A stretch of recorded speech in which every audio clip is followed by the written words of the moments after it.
D'abord, une découverte, c'est le cas de le dire. Je le savais pas et je suis très content de vous l'apprendre. Si vous ne le saviez pas, vous non plus. Mais c'est un Québécois qui pilote la sonde spatiale New Horizons qui va devenir, au tournant de l'an, autour du 1er janvier prochain, l'objet le plus éloigné jamais visité par l'être humain. Il s'appelle Frédéric Pelletier. Il est navigateur interplanétaire. Je pense qu'on peut dire ça comme ça. Bonjour, Frédéric Pelletier. Bonjour, M. Drainville. D'abord, juste pour mettre la table comme il faut, rappelez-nous ce qu'est la sonde spatiale New Horizons et où est-ce qu'elle est présentement là, dans l'espace. New Horizons, c'était une mission qui a été lancée en 2006, qui était visiter Pluton en 2015, pour laquelle j'ai travaillé d'ailleurs. Puis là, on va aller voir, comme vous l'avez dit, une nouvelle cible en 2019, 1er janvier. C'est un petit objet d'une trentaine de kilomètres de diamètre à peu près aux confins du système solaire dans une région qu'on appelle la Kuiper Belt. Comment vous l'appelez encore? Kuiper, si on veut, le K-U-I. K-U-Y-P-E-R. Très bien. Alors la sonde, elle fait quoi au juste? Alors, vous dites qu'elle est passée près de Pluton en 2015. Donc, avant ça, elle était passée près de Saturne. Elle a fait plusieurs planètes, Neptune, etc., n'est-ce pas? Non, on a seulement Jupiter. On s'est servi de Jupiter pour se propulser grâce à sa gravité. Mais la mission principale, c'était Pluton. C'est une mission de la NASA qui existe depuis 2006, comme j'ai dit. OK. Et là, être pilote de cette sonde-là, ça veut dire quoi? Ça implique quoi, ça? Mon travail avec mon équipe, c'est de l'amener à bon port. Monsieur Drainville, je ne sais pas si vous jouez au golf. J'ai envie de vous donner un exemple de golfeur. Allez-y. On parle d'une distance entre Pluton puis Ultima Thule, notre cible, de 1,6 milliard de kilomètres. Puis moi, mon travail, c'est de rentrer dans une boîte de 60 kilomètres carrés. C'est un peu l'équivalent de partir de Montréal sur le verre de départ au golf et d'essayer d'arriver à Vancouver au drapeau dans les mêmes dimensions. Hein? Ouais.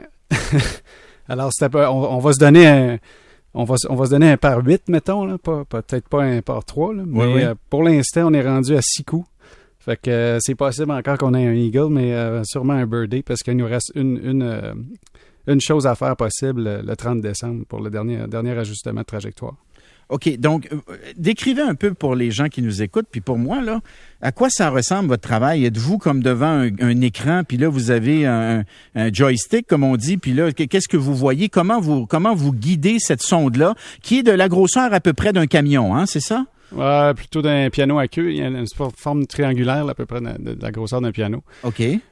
Pour naviguer, M. Drainville, on se sert de deux sources de données principales. La première, c'est des ondes radio de communication à partir de la Terre. Alors, on triangule notre engin spatial à partir d'antennes terrestres qui sont tout autour du globe. Et pour bien se positionner vers la cible, on prend des photos. On a pris des photos de Pluton en approche de navigation. Maintenant, on prend des photos d'Ultima Thule. Et c'est grâce à ces photos-là qu'on est capable de comprendre notre position relative par rapport à la cible. Fait que notre travail, non, on n'a pas un joystick parce qu'il faut comprendre qu'à des distances comme ça, on ne travaille pas en temps réel. On a 6 heures de délai de communication. Fait qu'on prend nos photos, on les ramène sur Terre avec les antennes de communication. Après ça, on fait nos calculs, on se positionne, puis après ça, on va designer des manœuvres de correction de trajectoire pour les renvoyer à bord. OK. Puis, quand vous dites une correction de trajectoire, donc à ce moment-là, vous activez votre carburant, c'est ça? Oui, c'est ça. C'est quoi le carburant? Excusez-moi. C'est un gaz inerte qui s'appelle l'hydrazine. C'est pas du gaz comme dans les autos, là. On n'a pas d'explosion là-dedans. C'est juste on ouvre les valves puis ça fait une poussée. Dans l'espace, comme vous le savez, il y a pas de gravité. Alors simplement pousser, ça va accélérer la sonde. Là, la sonde, elle est à quoi? C'est 6 milliards de kilomètres de la Terre, c'est ça? 6 milliards? Oui, 6,6.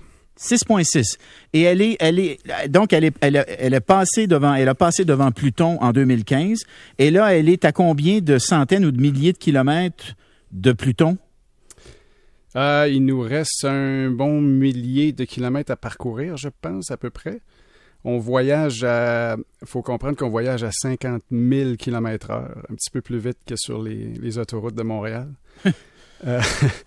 Mais ouais, c'est des grandes distances à concevoir, là, mais... Alors, qu'est-ce qu'on a appris jusqu'à maintenant avec cette sonde New Horizons? Quelle a été, mettons, la plus belle découverte, là? La plus belle, ça a été ça a été Pluton. C'était vraiment l'objectif principal, de comprendre cette 9e planète du système solaire déchue un peu, parce que maintenant, on en trouve plein dans cette 3e zone du système solaire. Ce qu'il faut comprendre, c'est que quand on était jeune, M. Drainville, on parlait de nos 9 planètes. Ben on oui. avait les rocheuses avec la Terre, Mars, Vénus, puis on avait les grandes gazeuses, puis après ça, c'était à peu près... C'était tout. Depuis ce temps-là, c'est sûr que Pluton a été découvert il y a assez longtemps, mais on s'est aperçu que ce qu'on appelle la Kuiper Belt, que je parlais tantôt, c'est une espèce de région assez grande, pleine d'objets. Et Pluton fait donc partie de cette Kuiper Belt. C'est un des plus gros objets qui a été découvert dans la Kuiper Belt, mais qui maintenant est désigné une planète naine. Et Pluton... c'est pas une roche typique comme un astéroïde qu'on trouve des photos. Il y avait vraiment des choses intéressantes à apprendre là-dessus puis à découvrir. Les photos, je m'en rappelle encore, là, étaient absolument magnifiques. Les photos qui ont été prises à partir de la sonde New Horizons, des photos de Pluton en 2015, notamment le New York Times les avait publiées, c'était absolument extraordinaire, la qualité de la photographie, là. Ah, effectivement, puis ce qui est le fun avec Ultima, notre prochaine mission, c'est qu'on va passer plus proche que Pluton. Pluton, on est à 10 000 km de la surface. Dans ce cas-ci, on va être à 3500 km d'altitude. Alors, on devrait avoir une résolution meilleure. Par contre, c'est sûr qu'on a un plus petit caillou à visiter. Là. Ça sera peut-être pas la même chose. Alors, Ultima Thule, là, ça s'écrit Ultima comme Ultima. Thule, c'est Thule, accent aigu. Ça, quel est l'intérêt d'aller observer cette roche-là, comme vous l'appelez vous-même? Ça sert à quoi, là? C'est une bonne question. Je vous dirais que vous voyez ça comme un voyage dans le temps. On est tellement loin du Soleil on parle d'un corps qui est glacé, ou est-ce que il y a à peu près pas eu de changement sur sa composition, sa formation initiale. Donc, ça permet aux scientifiques d'étudier la formation des petites planètes au début, à peu près à 4,6 millions d'années. Du début du système solaire? Oui, c'est ça. OK. Et une fois qu'elle aura observé, pris des photos de ce caillou, il arrive quoi avec la sonde? Ah ben, on continue. Il y a déjà, la mission de la NASA a été extensionnée après Pluton jusqu'en 2021. Évidemment, le Ultima Thule, c'est le point culminant, mais après ça, il va y avoir encore des objets à regarder, mais d'une distance beaucoup plus grande. On n'est pas capable de rediriger notre sonde pour passer proche des autres, mais au moins, on va quand même être capable de les observer. Puis il y a plusieurs choses qu'un astronome peut faire avec même des images à la longue distance. Mais est-ce que vous allez continuer à piloter la sonde, ou est-ce qu'une fois qu'elle a passé Ultima Thule, là, vous perdez le contrôle, même si vous pouvez rester en communication puis continuer à recueillir des images? C'est ce que je comprends, là? Ben, c'est vrai que la navigation, le travail d'ingénierie va diminuer un peu, mais non, on perd pas le contrôle. On va le garder. Si on est capable il y a encore une chance qu'on découvre une cible où est-ce qu'on pourrait se rediriger pour rapprocher notre distance. Fait que le travail va continuer après ça. OK, mais est-ce que vous restez toujours dans le système solaire, ou est-ce que la sonde, à un moment donné, vous pourriez sortir du système solaire et quand même garder un lien, rester en communication avec la sonde? Dans d'autres mots, pendant encore combien de temps vous pensez pouvoir être en lien avec cet objet-là? Ça va rester en contrôle et ça va sortir du système solaire, un peu comme Voyager vient de le faire. Les deux sondes Voyager de la NASA, là, les premières que beaucoup de monde connaissent, sont encore en communication. Fait que la même chose va arriver avec New Horizons. Je pense pas qu'on le rattrape parce que on voyage pas nécessairement plus vite, ils sont partis avant nous autres, mais ça va sortir du système solaire. Grâce à la bonne batterie qu'on a au plutonium, ça devrait nous durer très, très longtemps. Je peux pas vous donner de date, là, je ne sais pas exactement. Pourquoi on dit que la sonde New Horizons va explorer l'objet le plus éloigné jamais visité par l'être humain, alors que vous venez de nous dire que les deux voyageurs 1 et 2 sont déjà plus loin que la sonde New Horizons? Ouais, parce que Voyager n'ont pas, on dit en anglais targeté, ils n'ont pas ciblé oui. Rien d'autre passer les planètes, les gazeuses Uranus, Neptune, Pluton. Pas Pluton, mais donc oui, ils sont plus loin, mais par contre, il n'y a pas d'exploration qui se fait de proche d'un corps comme Ultima Thule. OK, je comprends. Donc, elles sont plus loin en distance, mais l'objet le plus éloigné qui aura été exploré, c'est Ultima Thule que vous allez explorer au tournant du nouvel an, là. Oui, exactement. Et c'est quand même un défi incroyable. Et ça va prendre un bout de temps avant que ça soit battu. Là, les gens doivent se demander comment un Québécois comme vous, Frédéric Pelletier, s'est retrouvé à commander une sonde de la NASA. Parlez-nous un petit peu de votre parcours, parce que on a parlé beaucoup de David Saint-Jacques, avec raison, mais vous aussi, vous avez, si on peut dire, la tête dans les étoiles, et vous pourriez, à votre façon, inspirer peut-être des jeunes gars et des jeunes filles qui vous écoutent. C'est quand même un exploit, là, on s'entend. Là. Les chances qu'un Québécois soit celui qui soit aux commandes de cette sonde-là, c'est quand même exceptionnel, là.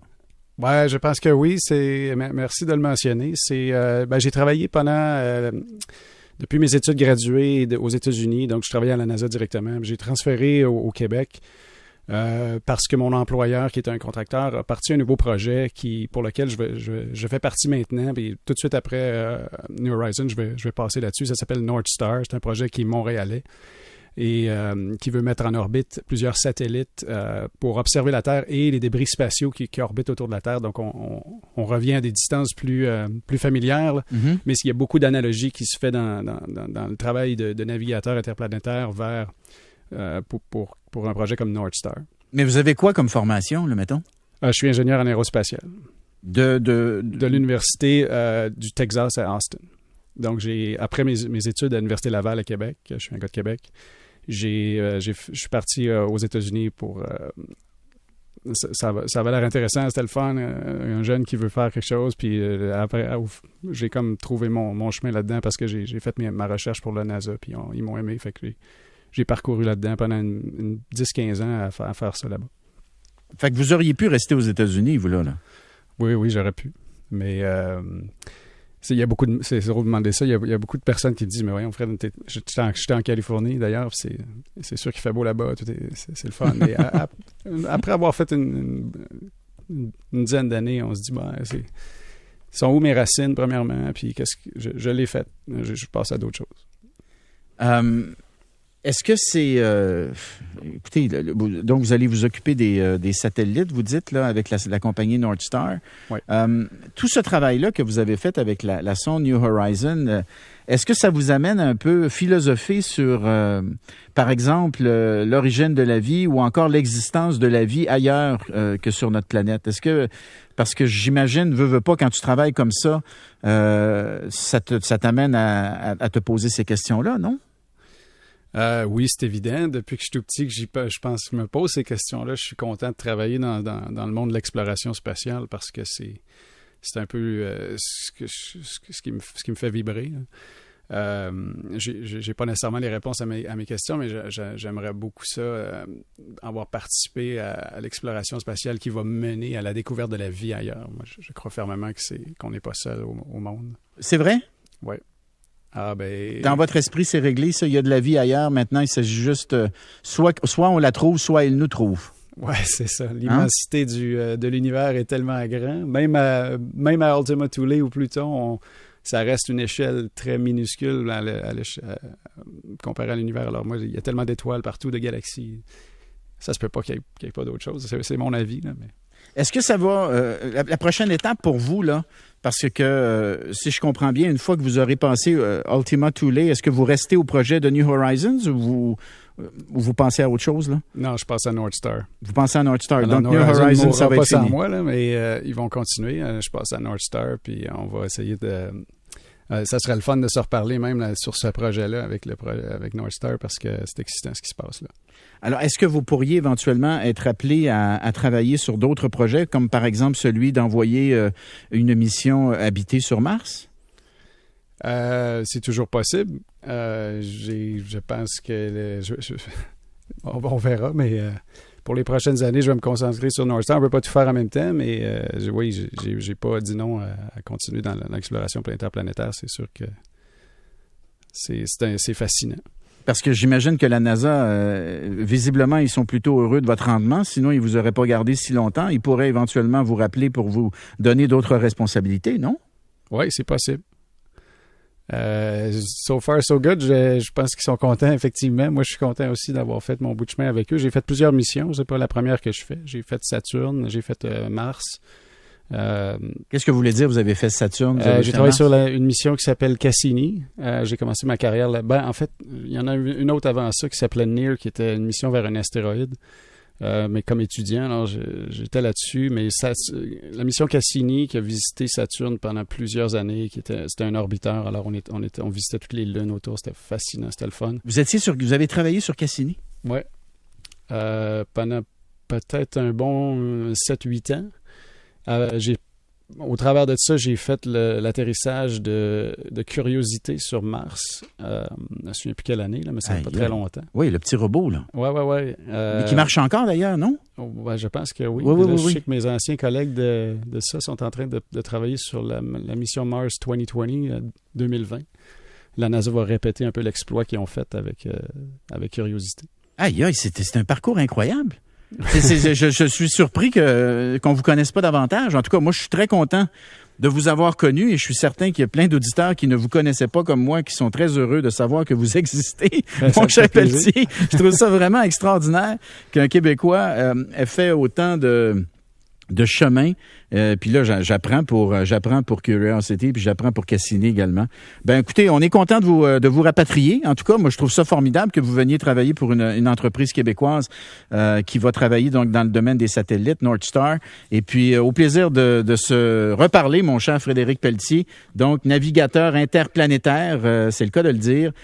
Joyeux Noël. Joyeux Noël, merci beaucoup. Puis je vous souhaite un beau temps des fêtes avec votre famille. On s'arrête un instant et au retour, on va justement parler là du Père Noël qui est sur le point de décoller.